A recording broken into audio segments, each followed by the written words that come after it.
السلام عليكم ورحمة الله وبركاته.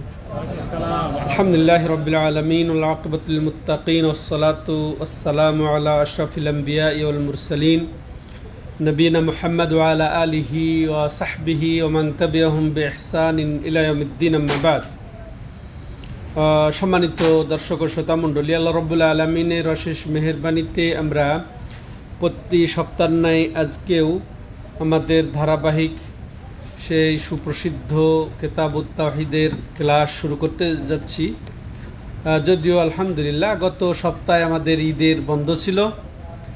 ঈদের বন্ধের পর আমরা শুরু করছি আজকে সেই 18ই জিলহজ 1445 হিজরির সোমবার, সেই রাত্রি 11টা।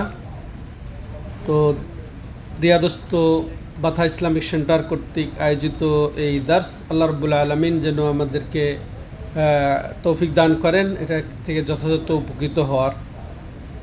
তো লেখক রাহিমাহুল্লাহ ইতিপূর্বে মাশাআল্লাহ তাওহীদ সম্পর্কেই আলোচনা করেছেন, তাওহীদের পরিচয়, তাওহীদের ফজিলত, তাওহীদের গুরুত্ব, তাওহীদ বাস্তবায়নকারীর ফজিলত, গুরুত্ব এবং তাওহীদ বাস্তবায়ন করার অপরিহার্যতা, লা ইলাহা ইল্লাল্লাহ, তাওহীদের ব্যাখ্যা, এটাই তিনি চালিয়ে যাচ্ছেন। শেষ পর্যন্ত এটাই চলবে। তাওহীদের পরিচয় তো দেওয়ার পরে তাওহীদের ব্যাখ্যা, তাফসীর, এটাই তো তাওহীদের দলিল তিনি একদিক থেকে দিতেই আছেন, শিরকের দলিল দেওয়ার মাধ্যমে। উল্টা দিক, শিরক হচ্ছে উল্টা, তাই না? উল্টা দিকের মাধ্যমে তিনি তাওহীদকে সুসুন্দর করে সাব্যস্ত করছেন কোরআন এবং সুন্নাহ দ্বারা।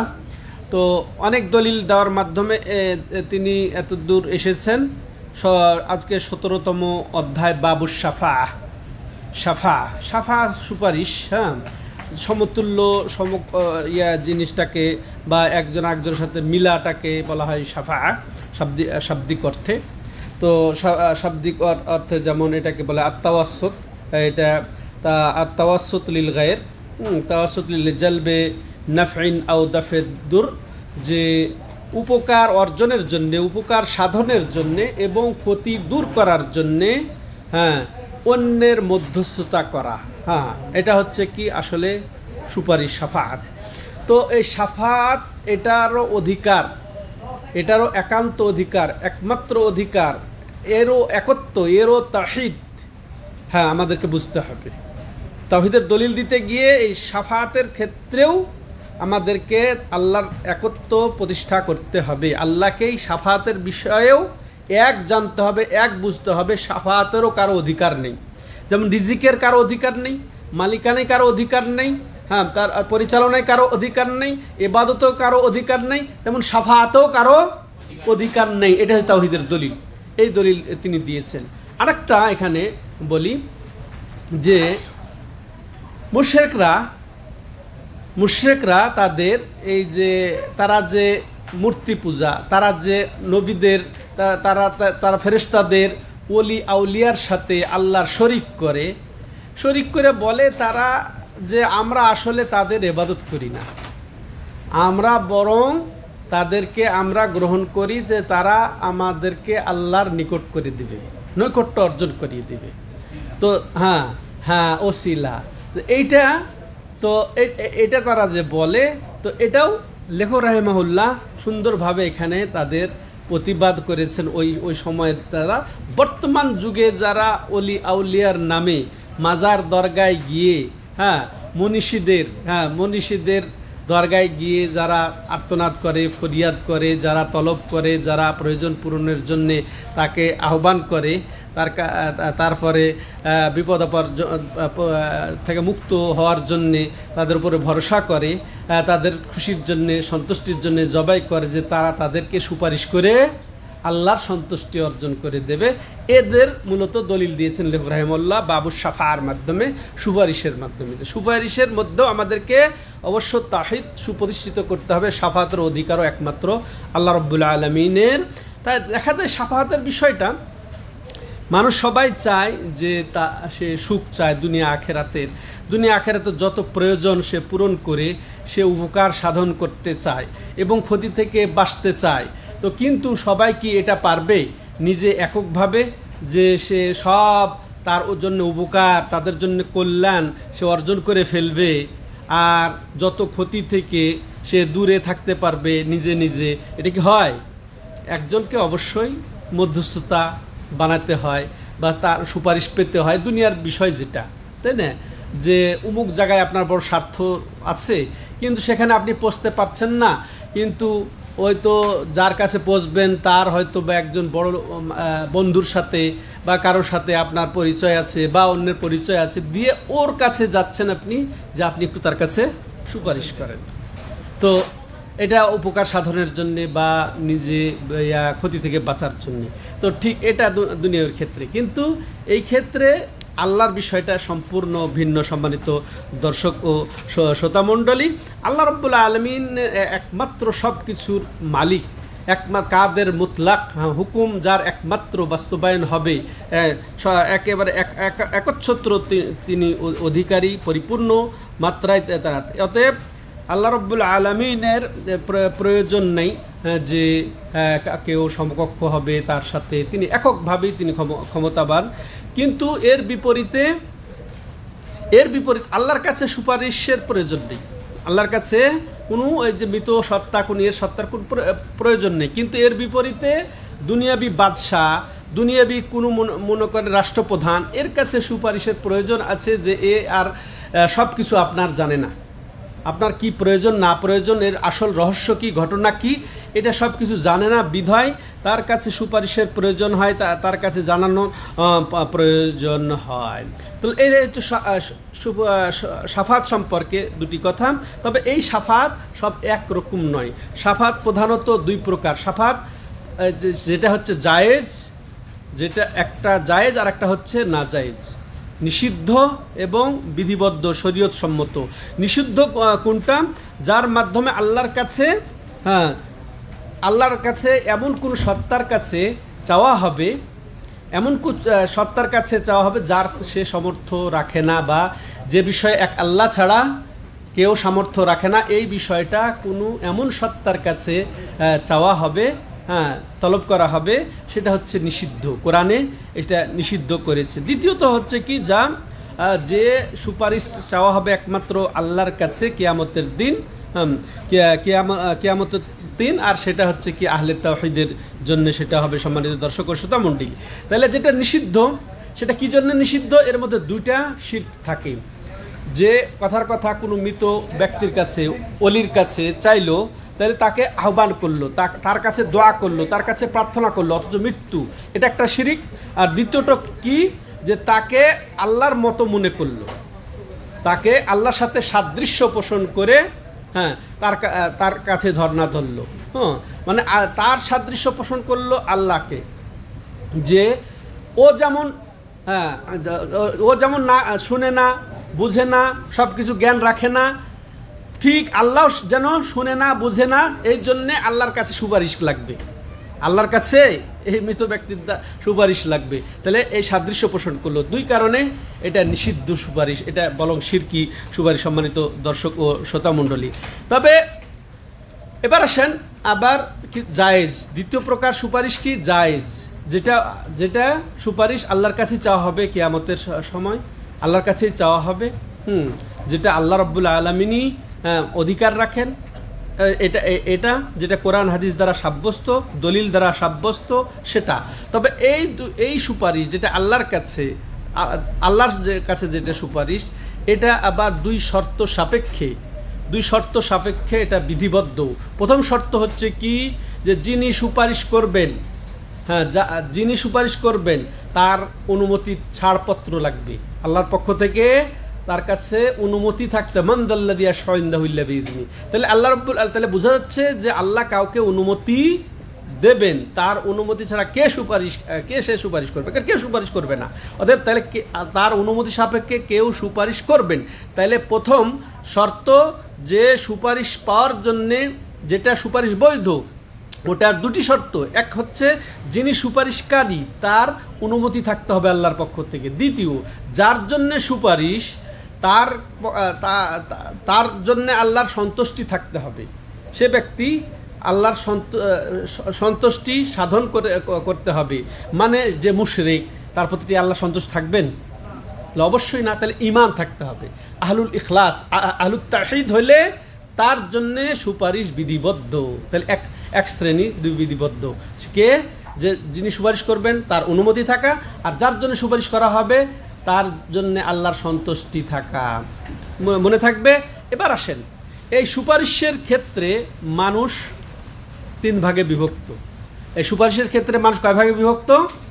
3 ভাগে বিভক্ত। প্রথম ভাগ যে পরস্পরমুখী 2 ভাগ আগে বুঝলে তারপরে আমরা আর এক ভাগ বুঝবো, যে এটাকে আরবরা বলে তরাফাই বা ওয়াসাত। পরস্পরমুখী দুই মেরু, আকাশ আর পাতাল আমরা বলি না, একটা ব্যবধান। পরস্পর উভয় প্রান্তে অবস্থানরত 2 ভাগ, 2 শ্রেণীর লোক।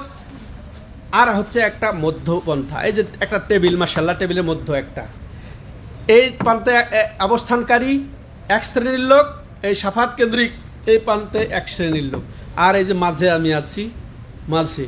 তাহলে এই দুইটা হচ্ছে এটা নাজায়েজ সুপারিশ। প্রথম যে এরা সুপারিশকেই বা শাফাতকে অস্বীকার করে, ইহুদি, খ্রিস্টান, তারপরে খারেজি, হ্যাঁ, যে মুতাজিলা, এরা কি করে? সুপারিশকেই অস্বীকার করে। হ্যাঁ, তো এটাও ঠিক না। এটা চরমপন্থা, কঠোর পন্থা, যে সুপারিশ বলতে শাফাত কোনো কাজে লাগবে না। ঠিক আছে, কাবিরা গুনাহ করলে সে জাহান্নাম আলা তুল। হ্যাঁ, ইহুদি খ্রিস্টানরা এই শাফাত মানে না, হ্যাঁ, তেমন খারিজিরা মানে না। আর এই প্রান্তিক এরা কারা? যারা সুপারিশ ছাড়া আর চলবে না। এই যে পীর ধরা, সুপারিশ মানে পীর ধরা ছাড়া জান্নাতে যাবে না। এরা সীমালঙ্ঘনকারী। এরা কারা? এরা আর একভাবে সীমালঙ্ঘনকারী। মানে সুপারিশ ছাড়া কিচ্ছুই কাজ হবে না। যতই তুমি ইবাদত করো, পীর ধরা ছাড়া, অলিকে ধরা ছাড়া কাজ হবে না। কিন্তু এই দুইটাই হচ্ছে ভুলের মধ্যে। একটাই হচ্ছে সঠিক, যেটা আহলে সুন্নাত ওয়াল জামা, আহলুল হাদিস, সালাফিদের যেটা মানহাজ, যেটা পাথেও, সেটা হচ্ছে কি, যেটা কোরআন এবং সহিহ সুন্নাহ ভিত্তিক যে শাফাতের যে আল্লাহ রাব্বুল আলামিন অধিকার দান করেছেন আমাদের নবী সাল্লাল্লাহু আলাইহি ওয়াসাল্লামকে, সেটাই হচ্ছে বিধিবদ্ধ, শরীয়তসম্মত, আর বাকি হচ্ছে নাজায়েজ। হ্যাঁ, তাহলে এবার আসেন, লেখক রাহিমাহুল্লাহ এই শাফাতের বিষয়টিকে সুন্দরভাবে তিনি তুলে ধরেছেন। হ্যাঁ, তো বলছিলাম যে এটার মাধ্যমে লেখক রাহিমাহুল্লাহ 2টা দিক উল্লেখ করেছেন। প্রথমত এটা তাওহীদ, এটা কিতাবুত তাওহীদ, তাওহীদের বই। তো তিনি দলিল দিয়েছেন যে শাফাতের অধিকারও একমাত্র আল্লাহর, ওটাই তো তাওহীদ। হ্যাঁ, এটা বোঝানো। আর দ্বিতীয়ত মুশরিকরা যে দাবি করে যে তাদের দলিল খণ্ডানো, যে তারা আসলে তাদের তো ইবাদত করে না, তাদের সন্তুষ্টি অর্জন করে এই জন্যে যে তারা আল্লাহর নৈকট্য অর্জন করিয়ে দেবে, এই হিসেবে তারা, এটা লেখক রাহিমাহুল্লাহ সুন্দরভাবে তাদের দলিল খণ্ডন করেছেন। অথচ এরা নবীদের, ওলিদের এবং ফেরেশতাদের সাথে আল্লাহর শরিক করে। কিন্তু লেখক রাহিমাহুল্লাহ দলিল প্রমাণ দিয়ে বলছেন যে এটাই তো শিরিক। তোমরা যে তাদের মধ্যস্থতাকারী মনে করছো, বলছো না, মা না'বুদুহুম ইল্লা লিয়ুকাররিবুনা ইলাল্লাহি যুলফা, আমরা তো এই জন্যই ইবাদত করি যে তারা আল্লাহর আমাদের নৈকট্য অর্জন করিয়ে দিবে। এটাই তো জাস্ট শিরক। আর এটাই হচ্ছে জাস্ট শিরক। আর এই ওসিলাকে, এই মধ্যস্থতাকেই লেখক রাহিমাহুল্লাহ সুন্দর করে খণ্ডন করেছেন। এবার আসেন আমরা লেখক এই ক্ষেত্রে, এই অধ্যায়ে এই শাফাতের বিষয়ে, অর্থাৎ শাফাত যে একমাত্র আল্লাহর অধিকার, এই বিষয়ে লেখক 5টি দলিল উপস্থাপন করেছে, 5টি আয়াত দিয়ে। আল্লাহু আকবার, 5টি আয়াত দিয়ে। তার প্রথম আয়াত সূরা আনামের 151। এখানে আল্লাহ রাব্বুল আলামিন বলছেন, ওয়ানদির বিহিল্লাযীনা ইয়াখাফুনা ইউহশারু ইলা রাব্বিহিম লাইসা লাহুম মিন দুনিহি ওয়ালিয়্যুন ওয়ালা শাফি'। এখানে আল্লাহ রাব্বুল আলামিন আমাদের নবী সাল্লাল্লাহু আলাইহি ওয়াসাল্লামকে বলছেন যে তুমি তাদেরকে সতর্ক করো এই কোরআন দিয়ে। হ্যাঁ, কাদেরকে? আল্লাযীনা ইয়াখাফুন, যারা ভয় পায়, আইয়ুহশারু ইলা রাব্বিহিম, তাদের রবের নিকটে তাদেরকে একত্রিত করা হবে, জমা করা হবে। এই যারা আল্লাহকে ভয় পায়, তারা একত্রিত, অর্থাৎ কিয়ামতকে, লাইসা লাহুম মিন দুনি, আর এটা জানিয়ে দাও যে আল্লাহ ছাড়া তাদের জন্য কোনো বন্ধু নেই, ওয়ালা শাফি এবং সুপারিশকারীও নেই। এটাই হচ্ছে এই আয়াতের এই অংশটাই হচ্ছে এই অধ্যায়ের সাথে সম্পর্ক। যে যে সুপারিশের বালিক মানে কোনো সুপারিশকারী নেই, হ্যাঁ, যে আল্লাহ ছাড়া কেউ তাদের কোনো বন্ধু নেই, আল্লাহ ছাড়া তাদের কোনো সুপারিশকারীও নেই। সম্মানিত দর্শক ও শ্রোতা মণ্ডলী, তাহলে এখান থেকে আমরা স্পষ্ট হয়ে গেলাম যে আল্লাহ রাব্বুল আলামিন তার হাতেই সুপারিশের অধিকার রেখেছেন, যে তিনি ছাড়া ওই কিয়ামতের দিন কেউ কোনো বন্ধু থাকবে না, কেউ কোনো সুপারিশ করারও সুযোগ পাবে না। সম্মানিত দর্শক ও শ্রোতা মণ্ডলী, এবার আসেন তো এই আয়াতের মর্ম যেটা আমরা বুঝলাম, যে আল্লাহ রাব্বুল আলামিন তার নবী সাল্লাল্লাহু আলাইহি সাল্লামকে বলছেন যে তুমি এই কোরআনের দ্বারা তাদেরকে ভয় করো, যারা তাদেরকে ভয় দেখাও, তাদেরকে সতর্ক করো, যারা মূলত আল্লাহ রাব্বুল আলামিনকে ভয় পায় এবং তাদের অন্তরটা তাকওয়া রয়েছে এবং তারা আল্লাহর সামনে যে দাঁড়াতে হবে, আসতে হবে, এটা যারা স্মরণ করে, তো তাদেরকে তুমি বলে দাও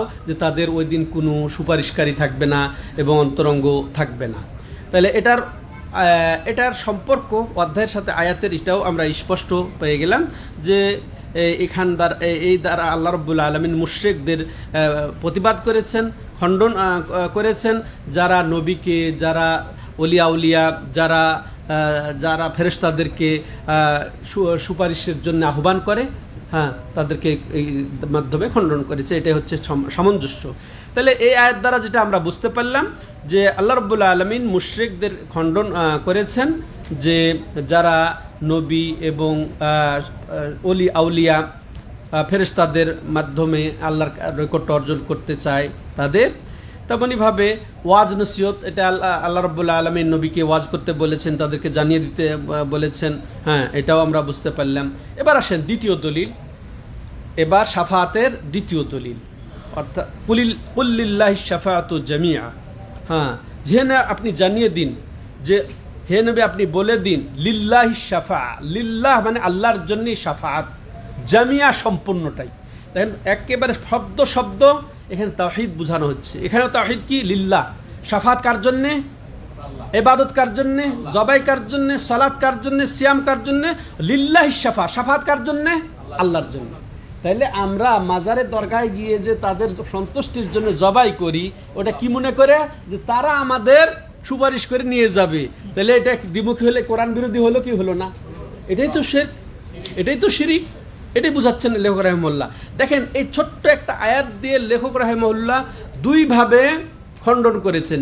আল্লাহ রাব্বুল আলামিন দুইভাবে মুশরিকদের খণ্ডন করেছেন। সেটা কেমনে?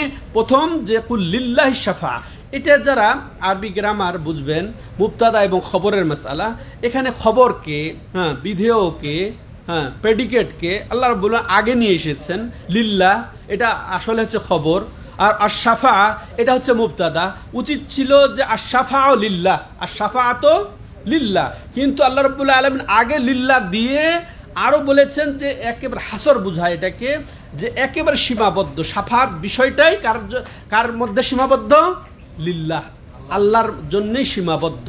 তারপরে লিল্লাহ এটা মিলকিয়াত বুঝায়, মালিকানা হচ্ছে শাফাআতের কার? আল্লাহ। হ্যাঁ, তাইলে সীমাবদ্ধ, শাফাআত বিষয়ের সীমাবদ্ধতাও আল্লাহর এবং মিলকিয়াত মালিকানাও আল্লাহর। আবার দেখেন জামিআ, জামি মানে সম্পূর্ণটাই, এটা তাকিদের ওপরে তাকিদ, এটা আরও তাকিদ। তাইলে সম্পূর্ণ শাফাআতের অধিকার কার? তাহলে আমরা শাফাআত কার কাছে চাইব? নবীর কাছে চাওয়া যাবে না? নবীর কাছে, কোনো মাখলুকের কাছে সুপারিশ চাওয়া যাবে না। কুল্লিল্লাহিশ শাফাআত জামিআ, এই আয়াতটা যে বুঝবে, সূরা জুমারের 44 নম্বর আয়াত ভালো করে মনে রেখেন। এই যারা পীরগিরি করে, হ্যাঁ, যারা এই ওলি কেন্দ্রিক এই ধোঁকা খেয়েছে, হ্যাঁ, তাদেরকে বলবেন সূরা জুমারের 44 নম্বর আয়াতটা একটু বুঝিয়ে দেন আমাকে। হ্যাঁ, কুল্লিল্লাহিশ শাফাআতু জামিআ, শাফাআতের সম্পূর্ণটাই অধিকার এবং সীমাবদ্ধতা কার? আল্লাহর জন্য, আল্লাহর জন্য। এবং একের সম্পূর্ণটা দিয়েও আল্লাহ রাব্বুল আলামিন এর তাকিদ আরোপ করেছেন। সম্মানিত দর্শক ও শ্রোতা মণ্ডলী, এরপরের আয়াতে লেখক যেটা এনেছেন, মান যাল্লাযী ইয়াশফাউ ইনদাহু ইল্লা বিইযনিহি, এটা কোন সূরার কোন আয়াত? সূরা বাকারার আয়াতুল কুরসি, হ্যাঁ, 255 নম্বর আয়াত। এটাও তো মুখস্থই আছে। এখানে আল্লাহ বলছেন মান যাল্লাযী ইয়াশফাউ ইনদাহু ইল্লা বিইذনি, মান যাল্লাযী ইয়াশফাউ, কে সে আছে, মানে কেউ নেই, হ্যাঁ কেউ নাই, ইয়াশফাউ ইনদাহু আল্লাহর কাছে যে সুপারিশ করবে, ইল্লা বিইذনি তার অনুমতি ছাড়া। তাহলে বোঝা গেল, তাহলে শাফাতের অনুমতি যে পাবে, তাহলে শাফাত কিছু আছে বিধিবদ্ধ, এখান থেকে জায়েজ পাওয়া গেল শাফাত। কোনটা সেটা একটু আগে যে ভূমিকায় বললাম, যে যার অনুমতি থাকবে সে সুপারিশ করবে, আর যার জন্য ওই যে অনুমতিপ্রাপ্ত লোক সুপারিশ করবেন তার প্রতি আল্লাহর সন্তুষ্টি, মানে ইমানদার হতে হবে, মুখলেস হতে হবে, তাওহীদবাদী হতে হবে। আজীবন শিরক করবে, হ্যাঁ শিরক করবে, কুফরি করবে, আর বলবে যে নবী হ্যাঁ আমার সুপারিশ করে নিয়ে যাবে অলি, হ্যাঁ ওই কেউ ফিরে না খালি হাতে, দয়াল বাবা, খাজা বাবা, অমুক পীর তার সুপারিশ করে নিয়ে যাবে, সে আশায় গুড়ে বালি। এটা ভালো করে জেনে নেন, বুঝে নেন সম্মানিত দর্শক যারা ভুলের মধ্যে আছে।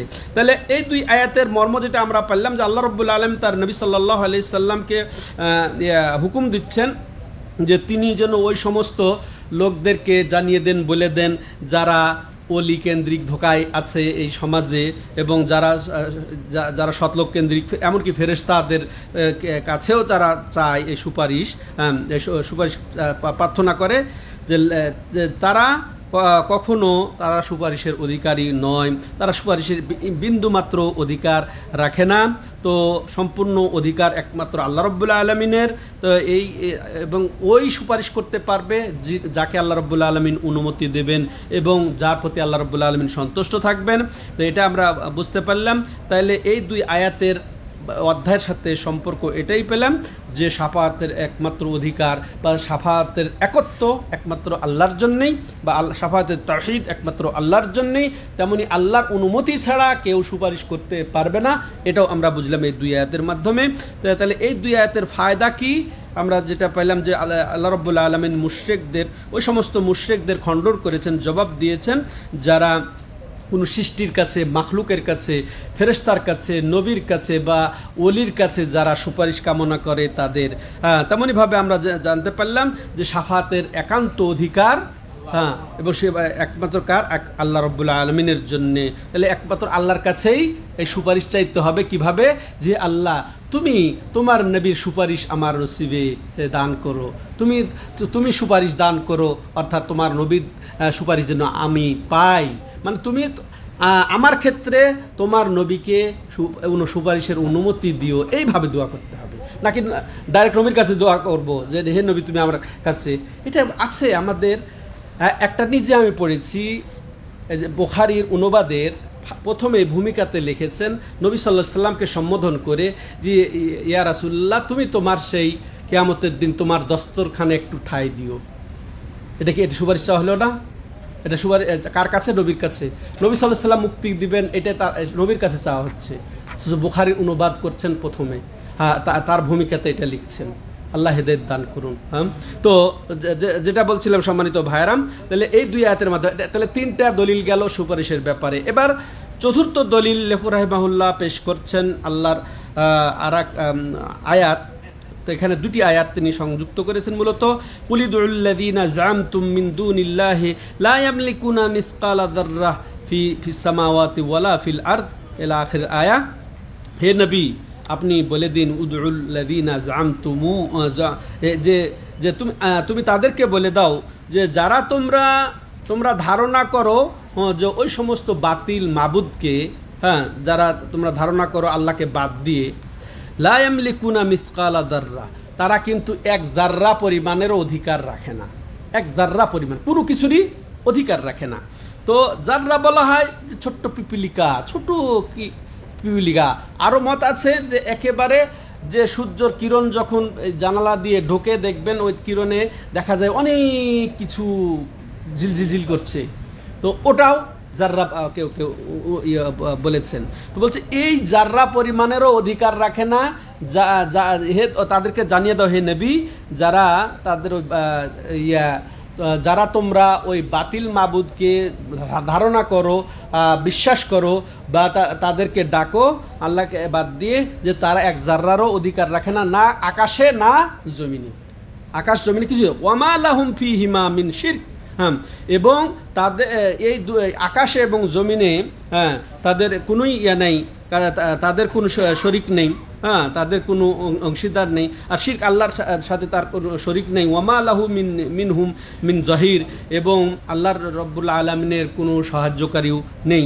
এইভাবে তিনি ওয়ালা তানফুস শাফাআতু ইনদাহু ইল্লা লিমান আযিনালাহ, এবং এটাও আল্লাহ রব্বুল আলামিন জানিয়ে বলছেন যে তার কাছে কারো কোনো সুপারিশ কোনো ফায়দা দেবে না, ইল্লা লিমান আযিনালাহু, বরং আল্লাহ রব্বুল আলামিন যাকে অনুমতি দিবেন তার সুপারিশটাই গ্রহণযোগ্য হবে। আর কাকে অনুমতি দেবেন শেষে আমরা শুনবো ইনশাআল্লাহ, যে নবী সাল্লাল্লাহু আলাইহি সাল্লাম সেই অনুমতির অধিকারী মাশাআল্লাহ হবেন, আলহামদুলিল্লাহ।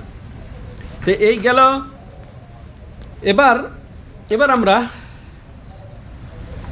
চলে আসি যে এই আয়াত, যে আমরা এখানে দুটি আয়াত শুনলাম, এই দুই আয়াত দ্বারা ওইটাই মুশরিকদের আল্লাহ রাব্বুল আলামিন খণ্ডন করেছেন, যারা ওই যে ওলি আউলিয়াকে ডাকে ওই সুপারিশকারী হিসেবে, হ্যাঁ, তাদের খণ্ডন করেছেন। এবং তাদের সাথে তর্ক করা, তাদেরকে নসিহত করার দলিলও এই আয়াত দ্বারা পেলাম। তারপরে আমরা আরও যেটা জানতে পারলাম যে যত এই রকমের মধ্যস্থতাকে এটা খণ্ডন করা, হ্যাঁ, মুশরিকরা তাদের ওলি আউলিয়ার যে প্রতারিত হয়ে তাদেরকে যে ডাকে, তাদেরকে মধ্যস্থতা জ্ঞাপন করে, ওই সম্পর্কটাকে খণ্ডন করা আমরা এখানে শিখলাম। এরপরে আরও যেটা আমরা শিখলাম যে আল্লাহ রাব্বুল আলামিনই একমাত্র উপকারের অধিকার রাখেন এবং ক্ষতি থেকে বাঁচানোর অধিকার রাখেন। তবে হ্যাঁ, অবশ্য সেই তো উপকার করতে পারবে। এরা বলে যে আমরা উপকার সাধনের জন্যে তাদেরকে ডাকি, হ্যাঁ, মধ্যস্থতা জ্ঞাপন করি। আসলে যাদেরকে ডাকা হয়, যে উপকার সাধন করতে পারবে, তার কে যদি মনে করে কেউ কাউকে ডাকে বা কেউ কারো কাছে প্রার্থনা করে, কেউ কারো কাছে কিছু চায়, তাহলে যার কাছে চাওয়া হবে, যা চাওয়া হবে তার তো সে মালিক হতে হবে, তার সাথে মালিক। তো ওই যে ওলির কাছে চাওয়া হচ্ছে মাজারে গিয়ে, কথা সে জান্নাত চেতেছে তার কাছে, কথা সে সন্তান চেতেছে তার কাছে, বিপদ মুক্তি চেতেছে, কি ও বিপদ মুক্তির মালিক, তাহলে প্রথম মালিক হতে হবে, তো ও মালিক না। দ্বিতীয়ত মালিক না হলে মালিকের শরিক পার্টনার তো হতে হবে, তো মালিকের পার্টনার, তাহলে আল্লাহ হচ্ছে আসল মালিক। তো তাহলে কি তুমি তাকে পার্টনার মনে করছো আল্লাহর? তাহলে দ্বিতীয়ত তাহলে সে গলত করলো। তৃতীয়ত হচ্ছে কি, যে সে সাহায্যকারী হতে হবে, মূল মালিকের সাহায্যকারী। তো আল্লাহর কি সাহায্যকারী এই ওয়ালিরা? আল্লাহ কি সাহায্যকারী ফেরেশতা? হ্যাঁ, সাহায্যকারী। আল্লাহ কোনো সাহায্যকারী প্রয়োজন আছে? হ্যাঁ, আল্লাহুস সামাদ, এটাকে বারবার কেন বলি আল্লাহুস সামাদ? হ্যাঁ, ইয়াকা না'বুদু ওয়া ইয়াকা নাস্তাইন, তোমারই সাহায্য চাই, মানে না ফেরেশতার সাহায্য চাই, না কোনো ওলির সাহায্য চাই, না কোনো নবীর সাহায্য চাই। আমরা মুখে বলি এক আর কার্যত করি আর এক, এটা বাস্তবে মুনাফিকি। তাহলে দেখেন, মালিকানা থাকতে হবে, মালিকানা নেই কারো। তারপরে মালিকানা না থাকলে সে মালিকের পার্টনার হতে হবে, পার্টনারও নয় কেউ। তৃতীয়ত সাহায্যকারী হতে হবে মালিকের, তো সাহায্যকারী নয়। তাহলে বাকি থাকলো কি আরেকটা, সুপারিশ। তবে সুপারিশ, হ্যাঁ, তো সুপারিশ কে পাবে? যার আল্লাহ রাব্বুল আলামিন, হ্যাঁ, যা অনুমতি দেবেন, যার জন্য অনুমতি দেবেন, এটাই তাহলে থাকলো। তাহলে এটাই থাকলো, আর এটারই অধ্যায় এটা চলছে। আর কে সুপারিশ করবে সেটা আমরা বারবার শুনছি। এবার এই পাঁচটা দলিল উপস্থাপনের পরে লেখক রাহিমাহুল্লাহ চমৎকার আকারে যেন এই আয়াতগুলির সংক্ষিপ্ত ব্যাখ্যা তুলে ধরার জন্যে আবুল আব্বাস ইবনে তাইমিয়া, শাইখুল ইসলাম তাকিউদ্দিন আহমদ ইবনে আব্দুল হালিম ইবনে আব্দুস সালাম ইবনে তাইমিয়া, যিনি প্রসিদ্ধ ইমাম, 728 হিজরিতে মৃত্যুবরণ করেছেন, ওনার একটা বক্তব্য বা এখানে ব্যাখ্যা তুলে ধরেছেন লেখক রাহিমাহুল্লাহ। ওই আয়াতগুলারই মূলত সারসংক্ষেপ বলা যায়। যে তিনি বলছেন, নাফাল্লাহু আম্মা সিওয়াহু কুল্লা মা ইয়াতাআল্লাকু বিহিল মুশরিকুন, যে এই আয়াতগুলার মাধ্যমে যেন আল্লাহ রাব্বুল আলামিন প্রত্যেক ওই জিনিসগুলাকেই খণ্ডন করেছেন, নাকচ করেছেন, যা মুশরিকরা যাদের সাথে সম্পর্ক রাখে, ওলির সাথে হোক, ফেরেশতার সাথে হোক, তারপর নবীর সাথে হোক, এগুলো আল্লাহ রাব্বুল আলামিন নাকচ করেছেন, যে এগুলার অধিকার নেই, ভালো মন্দ মালিক নয় তারা। এবং নাফা আইয়াকুনা লিগাইরিহি মুলকুন আও কিস্তুন মিনহু আও ইয়াকুনা আউনান লিল্লাহ, এবং আল্লাহ রাব্বুল আলামিন এটাও নাকচ করেছেন তাদের কাছ থেকে যে আল্লাহ ছাড়া কেউ কোনো অধিকার রাখে না, মালিক নয়। তারপর না তাদের কোনো অংশ আছে, না তারা আল্লাহর জন্য কোনো সাহায্যকারী, হ্যাঁ, ওয়ালাম ইয়াবকা ইল্লা শাফা, তাহলে বাকি থাকলো কি একটা শুধু সুপারিশের অংশটা, সুপারিশের বিষয়টা। ফাবাইয়ানা আন্নাহা লা তানফাউ ইল্লা লিমান আযিনা লাহুর রাব্ব, তবে এবং আল্লাহ রাব্বুল এটাও বর্ণনা দিয়ে দিয়েছেন যে মান দাল্লাযী ইয়াশফাউ ইল্লা বিইذনি, হ্যাঁ, যে কে সে আছে, এটা এখানে দুইটা আয়াত শুনবেন ভালো করে, কে সে আছে যা আল্লাহ অনুমতি ছাড়া সুপারিশ করবে, এটা একটা, তাহলে এটা আল্লাহ স্পষ্ট করে দিয়েছেন। ওয়াকামা কালা ওয়ালা ইয়াশফাউনা ইল্লা লিমান ইরতাদা, এবং কেউ সুপারিশ করবে না বরং যার জন্য আল্লাহ রাব্বুল আলামিন সন্তুষ্ট হবেন তার ছাড়া।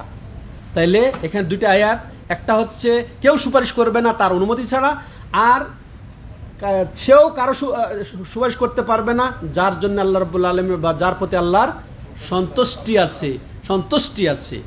তাইলে সুপারিশটাও স্পষ্ট করে দিয়েছেন আল্লাহ রাব্বুল আলামিন এই আয়াতগুলোর মাধ্যমে। তো ফাহাদিহি শাফা আল্লাতি ইয়াযুন্নুহাল মুশরিকুন হিয়া মুনতাফিয়া ইয়াউমাল কিয়ামা কামা নাফা আল্লাহুল কুরআন। শেখুল ইসলাম বলতেছেন এই যে এই সুপারিশ, হ্যাঁ, যে সুপারিশ সম্পর্কে কাফের মুশরিকরা ধারণা পোষণ করে যে এটা আমরা করি তাদেরকে সুপারিশ হিসেবে, তাদেরকে মধ্যস্থতাকারী হিসেবে, এই জন্য দেখবেন ইসলাম বিনষ্টকারী 10টি উল্লেখযোগ্য বা গুরুত্বপূর্ণ কারণের মধ্যে একটা অন্য যে নিজের মধ্যে এবং আল্লাহর মধ্যে একটা মধ্যস্থতা দাঁড় করায়, হ্যাঁ, মধ্যস্থতা দাঁড় করায়, সেটা হচ্ছে কুফুরি। আর এটাই সেটা যে ওই যেমন তদানীকালের মুশরিকরা ওই তো বলছে মা না'বুদুহুম ইল্লা লিয়ুকাররিবুনা ইলাল্লাহি যুলফা, আমরা তো তাদের এই জন্য ইবাদত করি যে তারা আমাদেরকে আল্লাহর নিকট করে দিবে। ঠিক আছে, তো ঠিক আজকালকার এই অলিদের কাছে তারা চায়, অলিদের কাছে তারা ভরসা করে, আশা করে, তাদের জন্য জবাই করে, তাদের জন্য মানত করে, কি জন্যে? যে তারা পার্থক্য আছে, কোনো পার্থক্য কোনোই নেই। তাহলে বোঝা গেল যে এই সুপারিশটা, এই শাফাআতটা আল্লাহ রাব্বুল আলামিন কিয়ামতের দিন নাকচ করেছেন, যেটা আল্লাহ যেমন কোরআনে আমরা পেলাম। ওয়া আখবারান নবী সাল্লাল্লাহু আলাইহি সাল্লাম, এর পক্ষান্তরে আমাদের নবী সাল্লাল্লাহু আলাইহি সাল্লাম আমাদেরকে খবর দিয়েছেন যে ওই হাদিসের দিকে লেখক রাহিমাহুল্লাহ ইশারা দিয়েছেন, যেটা হাদিসুস শাফা, শাফাতে কুবরা, শাফাতে উযমা, মাকাম মাহমুদের যেটা, সেটার দিকে ইঙ্গিত দিয়েছেন, যেটা ইমাম বুখারী তার সহিহ বুখারীতে, ইমাম মুসলিম তার সহিহ মুসলিমে উল্লেখ করেছেন যে নবী সাল্লাল্লাহু আলাইহি ওয়াসাল্লাম ওই দিন আল্লাহর একেবারে যথাযথ প্রশংসা করবেন, যেরকম তার প্রশংসা করা উচিত এবং যেটা উপযুক্ত সেইভাবে তিনি প্রশংসা করে তিনি সুপারিশ কামনা করবেন আল্লাহর কাছে, আল্লাহর কাছে চাইবেন। বিশাফা আউয়ালান, প্রথমে আল্লাহর কাছে তিনি সুপারিশ চাইবেন, সুপারিশ করার অধিকার চাইবেন। প্রথমে তিনি সুপারিশ করা শুরু করে দিবেন না, বরং সুপারিশ করার অধিকার চাইবেন। সুবহানাল্লাহ, প্রথমে তিনি সুপারিশ করার অধিকার চাইবেন। তো এরপরে তাকে বলা হবে, যখন সুপারিশ চাইবেন তিনি দোয়া পড়ে যে সুপারিশ করার অনুমতি দাও, তুমি অনুমতি দাও, তখন তাকে বলা হবে ইরফা রাসাক ওয়া সাল তুতা ওয়া কুল ইসমা ওয়া আশফা তুশাফা, হে নবী তুমি তোমার মাথা উঠাও, এবং বলো তুমি তোমার কথা শোনা হবে, এবং চাও সেটা দেওয়া হবে, এবং তুমি সুপারিশ করো তোমার সুপারিশ কবুল করা হবে। সহিহ বুখারীর 3340, সহিহ মুসলিমের 194 নম্বর হাদিস এটি। তাহলে স্পষ্ট হয়ে গেল, তাইলে নবী সাল্লাল্লাহু আলাইহি সাল্লামও আল্লাহর কাছে সুপারিশ করবেন না, ডাইরেক্ট সুপারিশ করবেন না, হ্যাঁ, বরং তিনি সুপারিশের অনুমতি চাইবেন। এরপরে বলা হবে ঠিক আছে তুমি মাথা উঠাও, তাইলে তুমি বলো, তাহলে শোনা হবে, চাও দেওয়া হবে, সুপারিশ করো কবুল করা হবে। এরপরে শাইখুল ইসলাম বর্ণনা করছেন যে আবু হুরায়রা রাদিয়াল্লাহু তাআলা আনহু বলেন, মান আসআদুন নাসে বিশাফাআতিকা। আবু হুরায়রা রাদিয়াল্লাহু তাআলা আনহু বলছেন রাসূলুল্লাহ সাল্লামকে, ইয়া রাসূলুল্লাহ, যে মানুষের মধ্যে সবচেয়ে সৌভাগ্যবান কে আপনার সুপারিশ পেয়ে হবে, সুপারিশ পেয়ে ধন্য কে সে হবে? রাসূল সাল্লাম জবাব দিচ্ছেন, সে শুনবেন, তাহলে ওটার উপরে থাকতে হবে কি? মান কালা লা ইলাহা ইল্লাল্লাহ খালিসান মিন কলবি, যে একেবারে অন্তঃস্থল থেকে লা ইলাহা ইল্লাল্লাহ বলতে পারবে, হ্যাঁ, তার জন্যে সে সুপারিশে সে সৌভাগ্যবান হবে, সে আমার সুপারিশে ধন্য হবে। এখন বলেন, যারা কবরে মাজারে দরগায় গিয়ে চায় লা ইলাহা ইল্লাল্লাহ, সে খালিসানভাবে বলতে পেরেছে, বিশ্বাস করেছে? লা ইলাহা ইল্লাল্লাহর অর্থ কি? যে আল্লাহ ছাড়া সত্য কোনো মাবুদ নেই, আল্লাহ ছাড়া প্রার্থনার অধিকারী কেউ নেই, সিজদা পাওয়ার অধিকারী নেই, কেউ মনে করেন এই মানত পাওয়ার অধিকারী নেই, কেউ জবাই পাওয়ার অধিকারী নেই, কেউ ভরসা পাওয়ার অধিকারী নেই, কেউ ভয় পাওয়ার অধিকারী নেই। এটার মানেই তো লা ইলাহা ইল্লাল্লাহ। হ্যাঁ, তো খালিসান হলো। তাহলে নবী শর্ত লাগিয়ে দিয়েছেন যে একেবারে খালিস দিলে, একবারে অন্তর থেকে লা ইলাহা ইল্লাল্লাহ বলবে, সে আমার সুপারিশে ধন্য হবে। আল্লাহু আকবার। ফাতিলকা শাফাতুল আহলিল ইখলাস। আর কারা? যারা মুখলেস। হ্যাঁ, আল্লাহ রাব্বুল আলামিনের অনুমতি সাপেক্ষে যারা এই মুখলেস, আল্লাহর দয়ায় যারা ইখলাসের সাথে, এই তাওহীদের সাথে থাকবে, তারা এই সুপারিশে ধন্য হবে। ওয়ালা তাকুনু লিমান আশরাকা বিল্লাহ। আর যারা পক্ষান্তরে আল্লাহর সাথে শিরিক করবে, তারা এর অধিকারী হবে না, এরা বঞ্চিতই হবে। এরা বেদাত করলি তো বেদাত আবার কুফরিও হয়, বেদাত আবার এই শিরকি বেদাতই হয়। হ্যাঁ, ওই সোহকান লেমান গাইয়ারা দিনই নবী সাল্লাল্লাহু আলাইহি ওয়াসাল্লাম তাদেরকে ওই ফেরেশতারা যখন ডান্ডা দিয়ে ভাগাইবেন, তখন নবী সাল্লাল্লাহু আলাইহি ওয়াসাল্লাম সমর্থন করবেন, ঠিক আছে তোরা দূর হয়ে যা, যারা আমার দিনটাকে পরিবর্তন। হাকিকাতুহু। তাহলে এই হাকিকাত, তাও এই শাফাআতের হাকিকত হচ্ছে যে আল্লাহ রাব্বুল আলামিন যাকে অনুগ্রহ করে দেবেন ওই আহলে তাওহীদ, আহলে ইখলাস, ইয়াগফিরুল্লাহুম বিওয়াসিতাত দুআয়ে মান আদিনা লাহু আই ইয়াশফা। তো আল্লাহ রাব্বুল আলামিন খাস রহমতে আল্লাহ রাব্বুল আলামিন ওই লোককে মাফ করবেন, ওই লোক যাদেরকে অনুমতি দিবেন আল্লাহ রাব্বুল আলামিন দোয়া করার বা অনুমতি দিবেন সুপারিশ করার, তাকে আল্লাহ রাব্বুল আলামিন সম্মানিত করবেন। আর সেটা আমাদের নবী সাল্লাল্লাহু আলাইহি সাল্লাম, এবং তিনি মাকামে মাহমুদ, যিনি যেদিন প্রশংসিত হবেন সেই কিয়ামতের দিন, সব কিছু তার প্রশংসা করবেন যেদিন। ফাশফাআতুল্লাতি দাফা। তাহলে এটা হচ্ছে বৈধ শাফাআত। হ্যাঁ, আল্লাহ রাব্বুল আলামিন অনুমতি দিবেন। আর শাফাআত যেটা আল্লাহ রাব্বুল আলামিন নাকচ করেছেন, যেটা কোরআনে আছে, মা কানা ফিহা শিরকুন, যার মধ্যে শিরিক আছে, ওই যে অলির কাছে হ্যাঁ সুপারিশ চাওয়া, অলির কাছে মুক্তি চাওয়া, বা যেটা কবরের আযাব মুক্তি চাওয়া, বা জাহান্নামের আযাব মুক্তি চাওয়া, বা জান্নাত চাওয়া। ওয়ালিহাদা আসবাতা শাফাআ বিইযনিহি ফি মাওয়াদে। এইভাবে আল্লাহ রাব্বুল আলামিন অনেক জায়গায় শাফাআতের কথা উল্লেখ করেছেন। ওয়াকাদ বায়ানা নবী সাল্লাল্লাহু আলাইহি ওয়াসাল্লাম আন্নাহা লা তাকুনু ইল্লা লি আহলিত তাওহীদ ওয়াল ইখলাস। ইনতাহা কালামু। এখান পর্যন্ত শাইখুল ইসলাম ইবনে তাইমিয়ার কথা তিনি এখানে যুক্ত করেছেন। আর এই শাফাআত তাহলে আহলে তাওহীদ, যারা শিরিক করে না, আহলুল ইখলাস, তাদের জন্যই এটা আমরা স্পষ্ট হইলাম। তাহলে এই যে এইখান থেকে এই যে শাইখুল ইসলাম তাইমিয়ার এই উক্তি থেকে আমরা কি বুঝলাম? এখানে লেখক এটা দ্বারা যেটা বর্ণনা করার চেয়েছেন, এটা আসলে পূর্ববর্তী আয়াতগুলারই তাফসির করেছেন, ব্যাখ্যা করেছেন শাইখুল ইসলাম ইবনে তাইমিয়া। প্রথমত যেটা আমরা জানতে পারলাম যে শাফাআত নিষিদ্ধ। কোন শাফাআত নিষিদ্ধ? যেটা আল্লাহ ছাড়া অন্যের জন্য অন্যের কাছে চাওয়া হয়, তার অধিকারিত্ব নেই, মালিকানা নেই, না সে পার্টনার হতে পারে, না সে সাহায্য করতে পারে। হ্যাঁ, তাহলে সেটা হচ্ছে নাকচ করা হয়েছে। আর এটা থেকে বুঝতে পারলাম যে শাফাআতে কুবরা যেটা মাকামে মাহমুদ যেটা, সেটা বিধিবদ্ধ।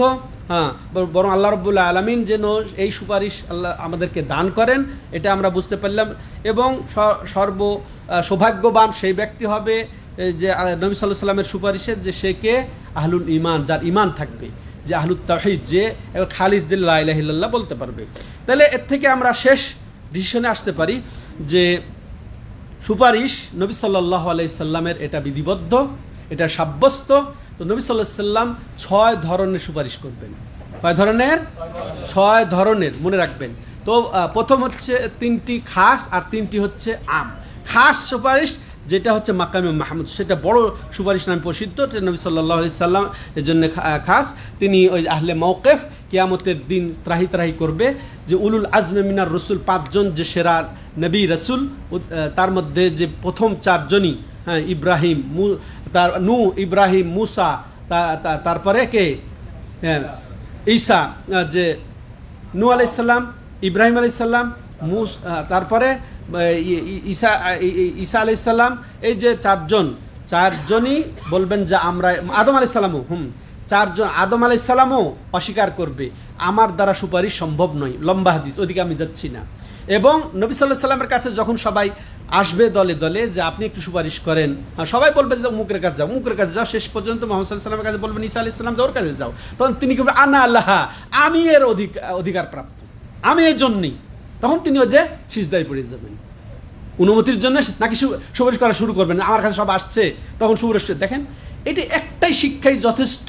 এই বর্তমান ভণ্ড যারা এই পীরগিরি করতেছে, এরা সবাই তাদের মুরিদকে সুপারিশ করে নিয়ে যাবে, নাউজুবিল্লাহ। এদের আল্লাহর ভয় থাকা দরকার। হ্যাঁ, এদের আল্লাহকে ভয় করা উচিত। আল্লাহুল মুস্তাআন, আল্লাহুল মুস্তাআন। স্বয়ং যে নগদ পীর, সে তারপর তার উপরে চলে গেছে যে ওলি আউলিয়ার নাম দিয়ে তাদেরকে তারা এইভাবে গণ্য করছে, তাদেরকে তারা ডাকছে। তাহলে এই একটা খাস সুপারিশ নবী সাল্লাল্লাহু আলাইহি সাল্লাম, এক নাম্বার। এরপরে দ্বিতীয়ত এটাও খাস যে জান্নাত খোলা হবে না, জান্নাতে যেতে পারবে না কেউ। নবী সাল্লাল্লাহু আলাইহি সাল্লাম তখন ওই মুহূর্তে আবার সুপারিশ করবেন এবং তার জন্য সর্বপ্রথম জান্নাতের দরজা খুলে দেওয়া হবে। এই আর একটা সুপারিশ, তার খাস সুপারিশ এটা।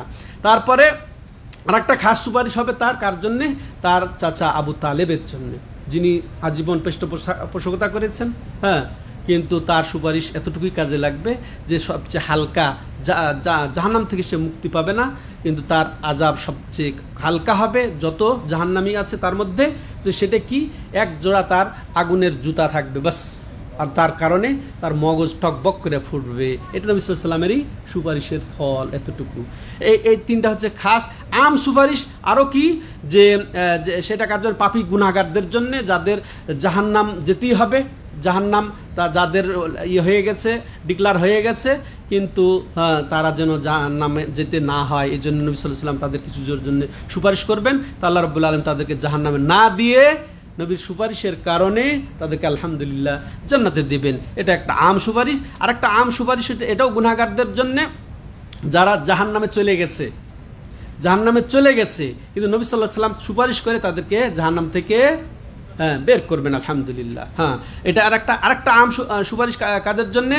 তো জান্নাতে আছে, কিন্তু জান্নাতেরও রয়েছে অনেক ক্লাসিফিকেশন। হ্যাঁ, তো বৃদ্ধির জন্য, টপ লেভেলে ওঠার জন্যে, বড় লেভেলে ওঠার জন্য নবী সাল্লাল্লাহু আলাইহি ওয়াসাল্লাম কিছু লোকের জন্য সুপারিশ করবেন, ওটাও কার্যকর হবে। হ্যাঁ, তা আল্লাহ রাব্বুল আলামিন আমাদেরকে যেন টপ লেভেলের জান্নাত বা জান্নাতুল ফেরদাউস দান করেন, এবং নবীর সাথে যেন আল্লাহ রাব্বুল আলামিন আমাদের হাসর করেন। এই কথা বলে আজকের এই পর্ব শেষ করছি। আল্লাহ রাব্বুল আলামিন আমাদেরকে ভালোভাবে বুঝার তৌফিক দান করেন, এবং এই যে সমাজে যেভাবে আমাদের শিরক চলছে, এই শাফাত কেন্দ্রিক কেন্দ্রিক, এর থেকে আল্লাহ আমাদেরকে রক্ষা করেন। আল্লাহ আরিনাল হাক্কা হাক্কান ওয়ারযুকনা ইত্তিবা ওয়া আরিনাল বাতিলা বাতিলান ওয়ারযুকনা ইজতিনাবা। হাযা হুয়া সাল্লাল্লাহু আলা নবিনা মুহাম্মদ ওয়া আলা আলিহি ওয়া সাহবিহি আজমাইন। সুবহানাকাল্লাহুম্মা ওয়া বিহামদিকা আশহাদু আল্লা ইলাহা ইল্লা আনতা আস্তাগফিরুকা ওয়া আতুবু ইলাইক। আলোচ্য বিষয়ে কারো যদি প্রশ্ন থাকে 5 মিনিট আমরা সময় নিতে পারি।